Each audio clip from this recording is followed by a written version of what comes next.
हमारे ऊपर प्रभु की कृपा है ये हम कैसे पहचाने।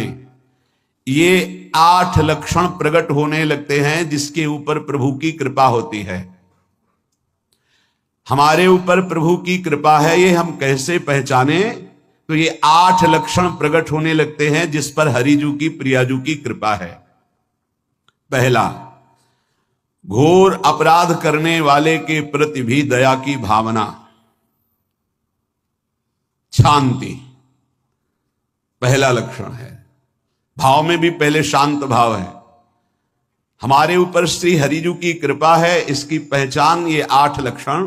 पहला, शांति, अर्थात घोर अपराधी के प्रति भी गुस्सा ना क्षमा करना, यह हरि की कृपा का लक्षण है।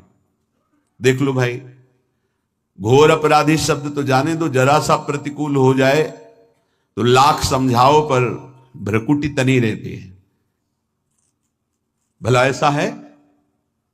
अपराधी पर भी क्षमा का भाव होना, ये हरि कृपा पात्र में ही होगा, अन्य में नहीं। तो अगर अपने हृदय में ऐसा लगे कि ऐसा नहीं है, तो हरिजू से प्रार्थना करनी चाहिए कि कृपा करो, मेरे में सामर्थ्य आवे। दूसरा, अनुसूया, वो किसी भी के प्रति कभी भी कोई दोष दर्शन ही नहीं करेगा। दोष कथन, दोष श्रवण की तो बात जाने दो। अनुसूया, दूसरों के गुणों में दोष ढूंढना ये नहीं होता, हरि कृपा पात्र में ये नहीं होता। ये सब भजन के नाश करने वाले।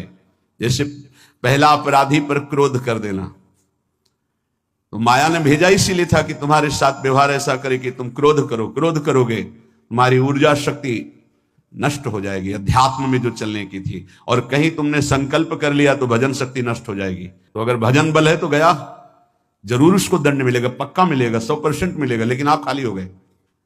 ना भजन करने की वृत्ति रहेगी और ना भजन रहेगा, दोनों बात। अनुसूया, किसी के सद्गुणों में दोष देखना, गुणों में दोष ढूंढना, यह हरि कृपा पात्र में नहीं होता। ये बहुत मंगलमयी बातें हैं जिससे हमारा भजन मार्ग पुष्ट होता है। तीसरा, वो बाहर से और भीतर से पवित्र रहता है, हरि कृपा पात्र। शौचाचार का ज्ञान होना चाहिए, वस्त्र आपके पवित्र होने चाहिए, ये बाहरी जल रज आदि के द्वारा बाहरी पवित्रता। और निष्कपटता, निश्चलता, सत्य भाव, ये अंदर की पवित्रता है। अगर कपट है, छल है, असत्य है तो हृदय मलिन रहता है। भीतर और बाहर से पवित्र रहना, इसमें खास बात क्या है? भीतर और बाहर से पवित्र रहने में, भीतर और बाहर से सदैव पवित्र कौन रह सकता है? तो बोले जो पुंडरीकाक्ष भगवान श्री हरि का, प्रियाजू का स्मरण करता रहता है, वो शवाभ्यंतर शुचि, वो बाह्य और अभ्यंतर दोनों से पावन रहता है। तीसरी जो कृपा का लक्षण है, अर्थात वो सदैव भगवत चिंतन परायण, शौचाचार का पालन करने वाला, बाहर और भीतर से हरि कृपा पात्र पवित्र रहता है। चौथा, ऐसे कार्यों का अनुष्ठान न करे जिनमें हमारा भजन छूटता है, जिनमें सत्य छूटता है, जिनमें भगवत भाव छूटता है। जैसे आपके ऊपर कृपा हुई, आप भगवत मार्ग में चल रहे हैं, अब आप ऐसे संसारिक कार्यों का अनुष्ठान कर रहे हैं जिनमें आपकी चित्तवृत्ति बिल्कुल भगवत विमुख हो रही, तो जीवन का लाभ क्या होगा? लाभ तो है भगवत स्मरण सहित। जैसे कल एक ने प्रश्न किया कि मैं खाता तो नहीं लेकिन मांस की दुकान में मांस बेचता हूं, होटल आदमी, क्या उचित है? ये उचित कैसे हो सकता है? तुम और भी तो व्यापार कर सकते हो। जरूरी है धर्म का पालन करने की इच्छा करते हो, धर्म आचरण करते हो, ऐसा नहीं। तो विरत बहुकर्मा, उन कर्मों से हमें विरत रहना है जो हमारे धर्म के विरुद्ध है, जो भजन के विरुद्ध है। हरि कृपा पात्र ऐसे कर्मों का अनुष्ठान कर ही नहीं सकता। अपने भजन का फल देखना भगवत कृपा पात्र की, सबको प्रदान कर देना। हिम्मत है? अपने भजन, इतनी मेहनत से किया हुआ भजन, भजन होने के बाद, हे प्रभु इस भजन का फल हो, सर्वे भवन्तु सुखिना सर्वे सन्तु निरामयः। यहां तो कहते महाराज एक माला रोज आपके लिए करता हूं कि आपकी बीमारी ठीक रहे, तो शेष किसके लिए करते हो प्रभु? शेष अगर इष्ट और गुरु के लिए तुम्हारा है कि एक माला करते तो फिर इतनी माला करते तो हमें क्या होगा? सब आपको दे देंगे तो हमें क्या होगा? तभी भजन का रहस्य नहीं जाना। छठवां, अपने भजन से अपने लिए कुछ भी ना चाहना, और दूसरों की तो बात जाने दो, दूसरों से कुछ ना चाहना ये तो ठीक है, अपने भजन से अपने लिए कुछ ना चाहना है हिम्मत। देखो ये हरि कृपा पात्र में हिम्मत होती। अपना भजन अपने प्रयोग में ना लाना, इसका भी आंतरिक रहस्य है। अपने प्रयोग में आप शरीर को लेकर के बोलेंगे, अगर स्वरूप को लेकर तो प्रयोग की कोई वहां जरूरत ही नहीं, स्वरूप पूर्ण काम है, वहां कोई अभाव नहीं।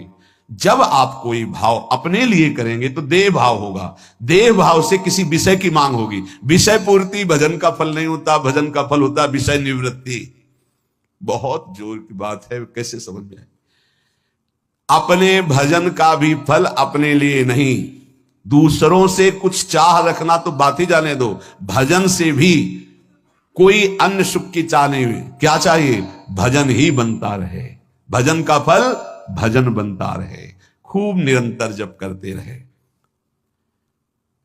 7वां, किसी भी मान सम्मान कीर्ति पद प्रतिष्ठा के मिलने पर हृदय का असंतुष्ट हो जाना, यह हरि कृपा पात्र का लक्षण होता है। प्रणाम नमस्कार जय हो तो हृदय में असंतुष्ट हो जाना चाहिए। कोई किंचन मात्र अभिमान न उदय हो जाए। प्रभु बचाओ, ये माया की चकाचौंध से बचा लो नाथ। कौन सा अपराध बन गया कि आपकी जय की जगह यहां हमको ऐसा सुनना पड़े। मान प्रतिष्ठा कीर्ति जिसके लिए बड़े बड़े लालायित रहते, हरि कृपा पात्र को विष की तरह चुभती है।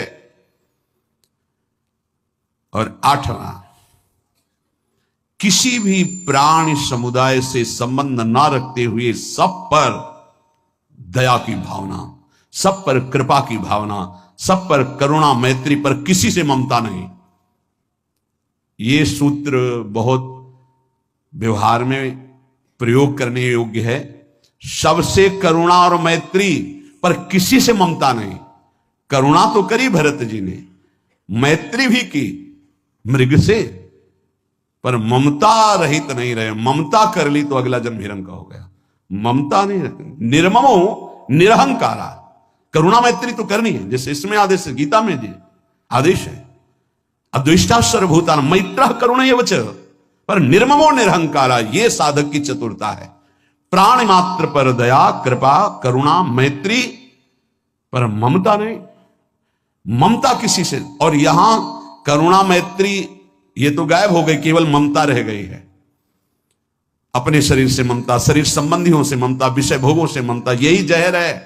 संबंध में ये ममता ही जहर है, विचारों में अहंकार जहर है, कर्मों में ये आसक्ति जहर है। इसी जहर को मिटा दे तो जीवन मुक्त महापुरुष कर्म करते हुए, विषय सेवन करते हुए, वार्ता करते हुए, विचार करते हुए, बिल्कुल जहर रहित तो उसका जीवन हो गया। तो ये 8 बातें हरि कृपा पात्र में होती है, इनको बार बार सुनना, हृदय में धारण करना।